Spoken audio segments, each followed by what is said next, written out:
नमस्कार, श्री स्वामी समर्थ वेगा क्रिएशन्समध्ये सर्वांचं स्वागत आहे. तर सुंदर असे ड्रेस रेडी झालेले आहेत आणि ते डिस्पॅच करायचे आहे. तर त्या अगोदर म्हटलं की व्हिडिओ काढून घ्यावे.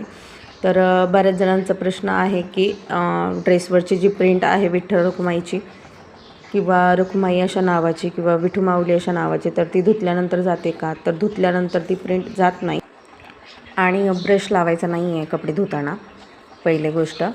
तर ज्यांना कोणाला ऑर्डर करायची आहे तर त्यांनी लवकरात लवकर ऑर्डर करा. आपल्या 17 जुलैपर्यंत आपण ऑर्डर स्वीकारणार आहोत. तर ज्यांना कोणाला ऑर्डर करायची आहे विठू माऊली ड्रेसची आषाढी एकादशीसाठी, तर त्यांनी लवकरात लवकर बुकिंग करा. आणि ऑर्डर देण्यासाठी तुम्ही कमेंट बॉक्समध्ये येस असं टाईप करा. तुम्हाला तिथे सर्व डिटेल्स भेटून जातील किंवा DM करा. DMमध्ये पण तुम्हाला डिटेल्स भेटून जातील. तुम्हाला पण अशी आषाढी एकादशीसाठी जर नऊवारी हवी असेल तर लवकरात लवकर बुकिंग करा आणि व्हिडिओला लाईक, शेअर, सबस्क्राईब करायला विसरू नका. धन्यवाद.